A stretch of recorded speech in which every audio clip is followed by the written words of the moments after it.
Hi guys, welcome back to this week's episode of Millennial Mirrors, a discussion on millennial life in the Middle East. Our episode today is titled Aib. This is a word that we've dealt with all growing up and continue to deal with in our daily lives. Translated loosely, it means shame or inappropriate depending on the context that you use it. This topic came to mind for me while I was at my brother's house. My nephews were attacking me, as they do sometimes. And their mom was like, Abe, you shouldn't do that to your uncle. And it got me thinking about how in the Middle East, as we grow up, a lot of the time our parents replace the word wrong and bad with the word Abe. And as we grow older, more and more becomes encompassed under the umbrella of the word Abe.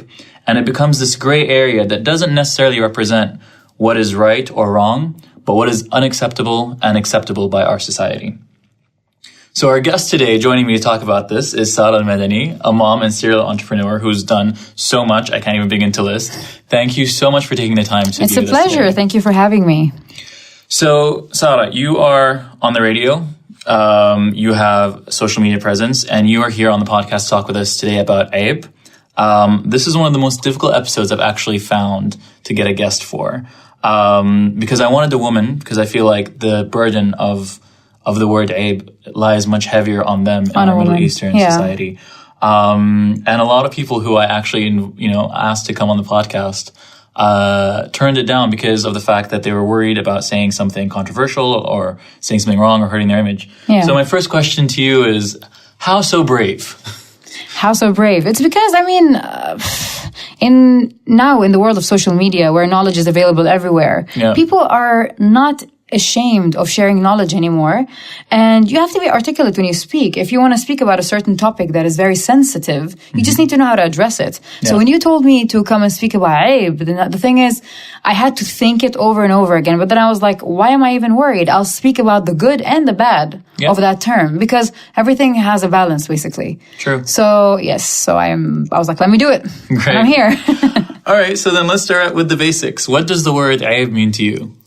The word Aib is not basically something wrong on a let's say universal level, but it's more on a cultural level. Right. So it's measured culturally, sometimes not even culturally, by like groups, for example, family members. Yeah. And what's Aib in my house might not be Aib in someone else's house. Right. So it's cultural, family oriented, and it's something that corners you sometimes, even though what you're doing might not be shameful. Right. Yeah. No, that's very true. I think that's kind of where you get the conflict, because like you said, what I was raised to think of as Abe might not be what someone else is. Exactly. And so then when you kind of come into this crossroads with someone else, your value systems were different growing up. You know what I mean? So what role has the word Abe played in your life? Well, and the decisions you've made, I guess. Okay, the thing is, like, the most Aib that resonated with me was failure. Failure, the Aib to fail. Right. And basically that if somebody fails, they shouldn't tell anyone about it. Right. And that, like, I remember, because I started business when I was very young. I was 15 when I started. Yeah, that's so true. the percentage of me failing was high. Yeah. Because I was very young, unexperienced, and 15. Like, people were outside playing in the sand at that age. Yeah. And I was like, hey, I want to be my own boss. So I remember that I did fail a lot of times, and I always say that failure is what drove me towards success. I wouldn't be Sara that I am today if I haven't failed. Right. But to discover how failure is a necessary thing in the steps to success. Yeah. It's like a step in a ladder to success. But to know how important it is and how beneficial it is to learn from your failure, it took me maybe 6 years. Because I had to get over the fact that it's Aib to fail. Because my parents told me, my mom basically used to tell me that you cannot, I remember I had one business that completely shut down, and my mom's like, you can't tell people about it. You can't, Aib, you can't let people know you failed, and it's Aib, and just tell them you lost interest or something. Yeah. And then, growing up, I was thinking, but that doesn't change the fact that it's gone. Right. So why is it Aib to speak about something that I tried and didn't work, instead of sitting home and doing nothing and not trying? So this is where I started having that conversation in my mind and going like, hey, is Aib wrong, or is Aib just like something personal to someone? Yeah. And they're emphasizing it on us and like making it like, pushing it towards us. No, like, I think that story is amazing, because you were 15, and so that fear of failure hadn't been rooted in you yet. A lot of the time now, when I work with older people who are, executives or working in corporations, that fear of failure is so embedded in them that you end up with people who don't want to try anything new, who don't want to innovate, who don't want to do anything different. Yeah. Because it's better to just stick with the status quo and say this is how it is than take a risk and fail, because failure is Abe. It's true. I mean, this has a lot to do with also ego. Yeah. Because in our culture, the thing is, I love our culture, but in every culture, there are things that hold you back. Yeah. And, what is culture? Culture is a collective of behaviors or attitude or thinking created by people at a certain time or an age. Yeah. So I think that with time, culture should adapt to change. It should be, I always say, I move on forward, but my culture is always on my back like a backpack. But I'm moving forward, so I take it with me, and I never forget it. But I am moving and I am growing. So the thing is, I get it. Having ego is great, it's important. But don't ever let ego walk in front of you. Always let it walk behind you. So it exists, but it never takes decisions for you. That's amazing. You can actually, if you'd look at, because I'm also a public speaker by profession, so if you look at my speeches from the day I started till now, you would see my speeches go through a transition from, hey, success is nice, success is good, success to hey, I failed, so what, I failed, So I realized that there's so much value when you actually open up and speak about failure. First of all, you exchange knowledge with people. Second of all, you get advice from people. Third of all, you learn. It's a missing ingredient that you take on and start cooking the thing all over again. So, but for me to get over that, whatever my mom taught me, that it's Abe, it took me a long time. But it was cooking up in my head because I was like, okay, I failed, but I'm better now. But why is it Abe to talk about it? Right. So this was one of the Abes that resonated in me and took an impact on my life. But alhamdulillah, I overcame that fact. And now when I fail, I just openly speak about it. Yeah, I failed. I went bankrupt. So what? Yeah. So I think it's better to try and fail than not to try at all. So you spoke about your mom. You're a mother yourself. Yeah. So as a mother, how do you use the word Abe with your son, or the concept of Abe with your son? I've taken into consideration, because what I love about how my parents raised me is because they gave me my freedom, but they taught me how to use it. Right. Now, the culture played a role, definitely, especially with my mom, because my dad's Bahraini, my mom's Emirati. Okay. So my mom's cultural part was way stronger. Yeah. And she was very strong about it. And, so when I look at my son, the only reason and the only way I'd say Abe to him is when he takes something that doesn't belong to him. Okay. So I go Abe, and let that resonate in you, because you'll never use that, and you should never overcome that feeling. Right. Because whatever is not yours is not yours. So when he takes toys from others, I go Maktoum, it's Abe, because it's not yours. It's shameful for you to claim something to be yours, but it's not. So that's the only time I use Aib. Other than that, I just say it's wrong. You should not, so I use different terms. Right. That makes sense. You learn from what you've been through, especially with your family, and you just apply it. So as a boy who's going to grow up to be a man, how do you feel he carries the burden differently than you did as a girl in this society? The thing is, it's 2018. I don't know if gender exists anymore. I mean, we're all the same. To me, we are all humans. Right. And alhamdulillah, in the UAE, we have that mentality happening, and it's being applied. It's hard to change everyone's mind, especially old people's mind, because these things resonated in them. I mean, they have roots embedded in their thoughts. But it's good to take care of the young ones, children. Start fresh with children and just teach them that we are equal. And whatever is wrong for a man is wrong for a woman. And we're equally the same. A man can't get away with things just because he's a man. So and these are things I'm teaching my son. I'm a single mother. So, my son sees what I do, and I prove it to him in action, not in words. I never have conversations. I show it to him, because it's so scary how children are like sponges. They absorb everything they see, not hear. Right. Because they forget what they hear really fast. Yeah. Now, whatever resonates in their subconscious mind, that's completely up to their personality. But they look at you and they learn from how you act. So therefore, I'm showing him that I'm a woman. I work hard. I go there. I do this. And I just try to teach him through my own actions every day. Okay. Yeah. That's amazing. And what advice would you give him as he grows up, and as other people, this new generation of kids, on how to deal with shame and the fear of shame in the thing is, society in general and in life in general. The thing is, look, if I give you your freedom, as a child, my son, if I give him his freedom, he needs to learn not to fear me, but to love me. Because when you fear someone, the minute they're absent, whatever they ask you to do is gone. There's no ethics, there's fear. So fear is not an emotion you want to build in a child, because the minute the fear is gone, the action comes back to life. Right. What you want to teach them is out of love, that why you don't want them to do that, and give them reasons, speak to them, like explain in details to them. Children like to be spoon-fed information. Right. So every time, like I, for example, let's say I want to play football outside with my son, and he loves these sandals that have Mickey Mouse on them. So I'm like, Maktoum, you cannot wear sandals. You got to wear shoes because you're playing in the grass. You might hurt yourself. He's like, no, I'm not going to hurt myself. So then what I do is I open pictures of football players and I go like, look, they're wearing Adidas. Look, they're wearing Nike, and they're playing football. And he goes like, and he switches immediately. Children are stubborn. And if you force them, they will never obey. But if you conversate and show them pictures and proof and speak to them like adults, they will completely like transform. So when it comes to shame with my son, as I said, I gave him his freedom, but he sees what mom does, what mom gives. Mom is kind. Mom cares. Mom treats her staff fairly, you know. Yeah. Mom works hard and she puts food on the table. So all these things, they will resonate in him when he grows up. And when it comes to shame, it's just basically how you raise him.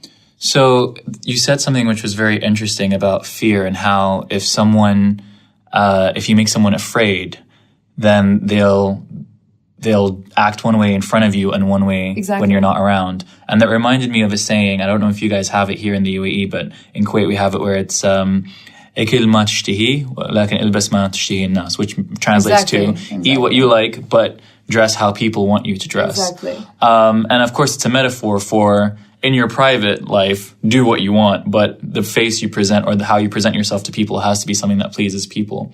And for me, it's one of those things where if you're coming from a place of shame and you're coming from a place of inauthenticity, then you end up acting one way when people are around and a completely different other way when people are not around.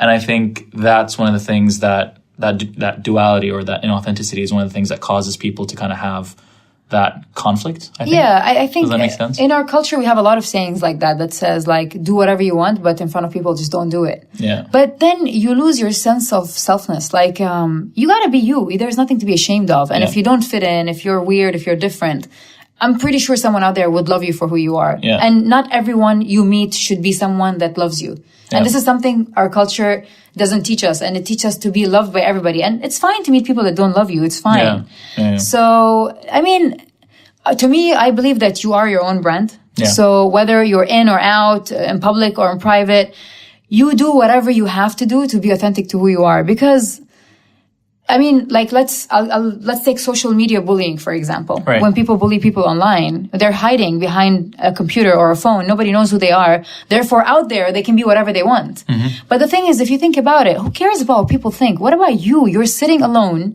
with yourself. How do you look at yourself? Right. So it's not just how do people see you, it's how do you see yourself first. So before fixing that image on the outside, you need to fix a lot of things on the inside.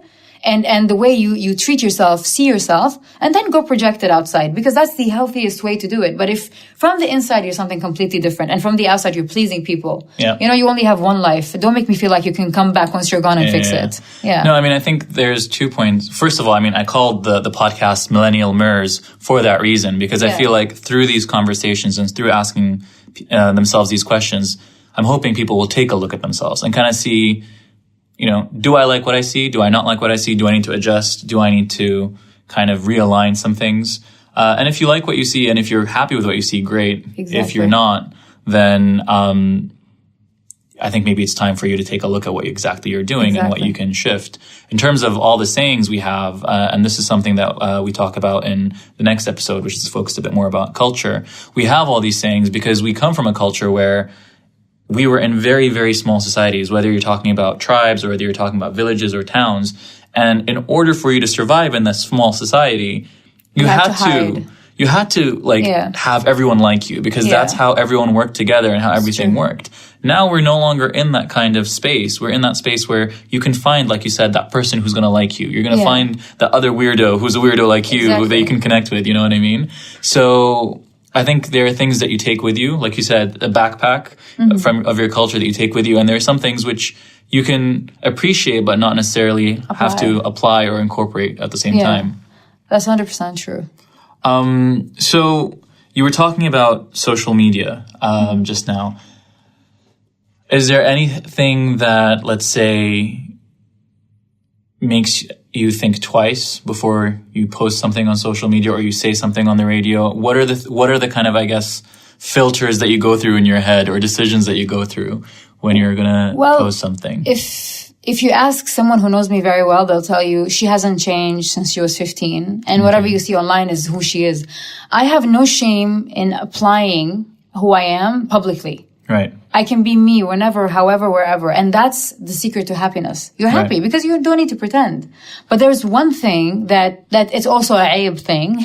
that always used to stop me from being myself or from doing things the way I wanted. And it was how the Arab community that's following me always fight with me when I speak English all the time. Right. Now, the thing is, in the beginning, I would go through the translation and I would sit down and rewrite things in Arabic and English, which for me, I'm dyslexic, is so hard, you know, especially writing and reading. Yeah. So, and then I just sat down and I was like, Sara, why are you doing this? It's just, I get migraines every time I have to translate because I'm English educated. Right. So I love Arabic. Don't get me wrong. I think our language and our, even letters are so beautiful and attractive, and our language comes from a depth, from a long history. Yeah. I love it so much. Therefore, I was judged always for not applying it because I'm an Arab. Now, then I sat down with myself, not with anyone, with myself. This is very important. You need to sit with yourself. Yeah. And I was like, okay, so why am I ashamed? And why am I not just doing everything in English if that's how I want it to be? Right. So, and then I kept on remembering that, your language is important. You need to apply your own language. You cannot speak English. This is not right. This is not wrong. But I mean, we are English educated. I mean, our parents invested in educating us in English. Now they don't want us to apply it. Yeah. But the thing is, I thought about it. I was like, look, people around the world are following me. And if I want to show people my culture and how Arabs are, because you know how we're misunderstood and misinterpreted and even misrepresented by the media and all that. So if I want to show them the opposite of what they know, how am I going to reach them? I need to speak a language that everybody understands, and it's English. Yeah. So if my target audience doesn't understand English, then you're not my target audience. You know what I mean? I love the support. I have a lot of people who don't understand English, yet they are so supportive, and they actually say, Sara, we learn English from you. Yeah. I love it. Look at this positive approach. I don't understand you, but I'm learning from you. And then you have the ones that attack you. So I don't get angry because I know they come from a place where, aib. Yeah. You know what I mean? So I totally understand that. It's so interesting that you say that, because when I was talking to people about this podcast and I was asking people to be guests and things like that, a lot of people asked me, what language is this podcast going to be in? And I said in English. And a lot of people were like, why? Why would you do this in English? If you want to reach a lot of people, you should be doing this in Arabic. And I have an episode which is about people asking, my friend asking me why I'm doing this podcast. And one of the questions he asked is, why are you doing it in English if you want to reach the masses? And my response is very much what you just said.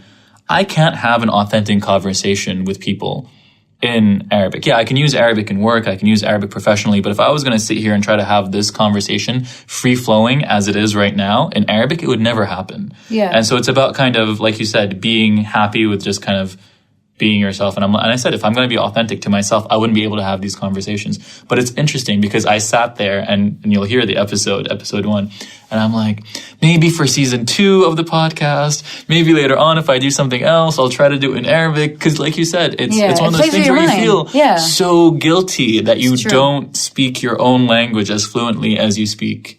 I know it's funny. A lot of people, even advisory people, that tell me, but if you want to keep people following you on your social media platform, you need to speak both languages because the Arab community is heavy when it comes to social media use. But the thing is, I don't care about quantity. I want quality. You know what I mean? And this is what people don't understand. I don't care about the numbers.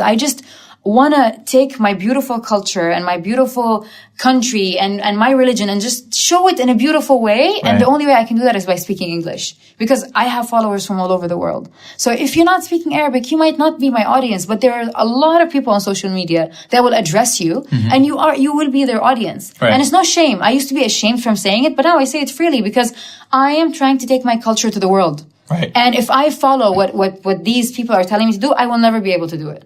That's so then amazing. I let go, Yeah. and I still get attacked every now and then, but it doesn't bother me because I came in peace with it. Okay. So you need to come in peace with the whole idea. You're All not right. doing anything wrong. Yeah. You know, it's ayib, but you're not doing anything wrong. No, it's Yeah. interesting that you brought that up, because it is literally one of the things that everyone has brought up to me since I've started actually recording this. Well, social pressure is heavy. It's heavy. It takes a toll on you, but you can't, they try to change you, but don't ever change, you know? That's it. I'll take that to heart. So because you were just talking about sharing your culture with the world, you started a fashion line focused on abayas. Yeah. This was one of the first projects that you worked on, if I'm Yeah. not mistaken. A lot of the more liberal, and I use that word in quotation marks, people would say that the abaya is a tool to cover up women because women showing themselves is aib or inappropriate. Yeah. How would you respond to those people? Well, first of all, let's clarify one thing. The abaya is not a religious symbol. So people should not cling to it religiously. Okay. It's not. It's a traditional symbol. Yeah. Yes. And there's a reason why it's black. There's a story behind it and all that. But the thing is, can we, taking religion out of the way now? Religion says cover up, but it never said with what. It said it can be anything. Right. That's why you have the modest community where they're covered up in any way they can. They can still wear pants and yet be modest, you know? Right. So when I was designing the abayas, I wanted a fusion between the past and the present. Right. Basically to showcase women as strong individuals in their own skin and with their own culture without being ashamed or without having to wear something nice under the abaya. I wanted the abaya to be the something nice. Right. So, and my abayas are so avant-garde. They have leather and they have all these things. In the beginning, when I first started, nobody would buy from me for almost a year. People would come and go 3, 4 times, 5, 6 times because they realized that they're modest. Yeah, they are a bit, it is a bit risky. Yeah. The designs are a bit out there. They're more futuristic and more, not what they Not were. traditional, let's say. Completely not traditional. Completely. Yeah. So, the reason why they came back and forth is because they felt like, hey, I'm covered. Who cares? It doesn't matter, you know? Yeah. So, and what I love is a lot of women come to me and tell me, hey, you're the reason my daughter wore the abaya because you made it so cool. So, I know there's a history behind it, but change is a must. It's a train. You hop on it. If you don't hop on it, it goes. So everybody, it's a must. La budda minh, they say in Arabic, you know? So one way or another, in the future, people will slowly start accepting. So yes, the abaya is a traditional piece and it has a strong message within it. But the thing is, we should not take it emotionally to that extent and attack anyone that takes it out of its frame. Okay. Because as long as you're covered, as long as you're modest, as long as, for example, let's say it's black in color because they're used to that color, you're good to go. But the cuts, the additions on it, this is personal choice, basically. Okay. Yeah. So there's this quote that I saw you say, and I wanted to talk to you about it. You say, we don't need to empower women. We need to inspire them because women are powerful enough. Enough victimizing. Come on. I despise the word empower. We are strong. So my question to you then is, how does the word aib, or how does the concept of aib play into that victimizing kind of? Well, the thing is, because we probably were brought up it's aib to be strong. It's aib to go out there and do things. It's not aib to study, but it's aib to work. So our culture had a lot of these back and forward good things going on. But alhamdulillah, things changed. Look at our leaders now and what they're doing. Exactly. Women are everywhere. I mean, men should be scared. But the thing is, back to the quote, the reason why I said women should not be empowered is because we're not weak. Yeah. And no matter how it's casted upon us and it's enough victimizing. You don't need to be a victim to be happy, you know? But we're so used to victimizing ourselves. And it's part of our culture as well. Right. The part of the word aib as well. Not to be strong and we need to be at home. We shouldn't be out and all that. But, I think a woman gives birth. gives life, raises up a child. That child becomes a president, a lawyer, a doctor. So he was raised by a woman. She takes care of households. She does the finances at home. She's capable of doing anything. All she needs is somebody to show her she can, and she will. She does not need empowerment. Because when you say empowerment, that means, okay, give her a free license, give her free accommodation, let her do her business for free, let her, which is beautiful. But with time, with the woman noticing, she loses her self-worth. Right. Because everything is given to her. The minute she fails, she will ask for more. Yeah. A lot of studies have been made, especially with councils, women councils around the world. In Paris, I've traveled the world to do a research about incubators and women in business. Okay. So for 2 years, and a lot of incubators were complaining, and councils, women councils, were complaining that, man, we open up these places to give them support, and look at them coming back, asking for more, asking for free or this, free that. We gave you free. Why are you coming for more? It's because you gave them for free. So they lost their self-worth, and now they don't know how to do things without you. Right. You gave them the fish. You didn't teach them how to fish. Okay. So women don't enable her. Okay. We don't need empowerment. We're not that weak. We just need inspiration. And a woman that's inspired is a dangerous creature, because I'll give you a simple example. Look at a woman when she's in love. She would go beyond the moon to get things done when she's in love, because she's driven by passion. Right. And we are emotional beings as women, right? So we're not rational like men. We're more of an emotional side of our brain is used. So, and an inspired woman is very dangerous. You can't stop her. If she's inspired, she can't be stopped. Okay. And there are so many stories where big brands in the world got created because women were passionate and they were only working in the company. They didn't even own it. And Cartier is one of them. Okay. So amazing. One of the managers fell in love with one of the owners, and she swore to take the brand to the next level just to prove to him she can do it. And she did it. Cartier is Cartier because of her. It's not because of the founders. Okay. Yeah. I'm going to have to read up on that story. That sounds interesting. It's a beautiful story. And it just shows you how a person who has a purpose, has a vision, or is inspired, is willing to do anything. I mean, I don't want to speak about this as a bit negative, but I would, because it's a beautiful, it's not a beautiful example. It's a good example. Even serial killers, when they ask them, why did they do it? They're like, we're inspired. So inspiration is very, very dangerous. No, it is true. It is true. No, I mean, sorry for the example, but I mean, don't go for anybody. It is an example, We are not promoting. We're not promoting anything, but I'm just saying, passion is strong. Give them the power, show them they can and they will. Don't empower them. I mean, you don't see men walking in the street holding hands and saying, hey, empower men, and talking about men empowerment. Because men, it's not aib for a man to feel his power. But it's aib for a man to victimize himself. Yeah, that's true. So it's the opposite for women. It's the opposite, yeah. So, as someone who is seen as a role model to young girls and women, is there anything else you would like to add on the topic of aib and shame?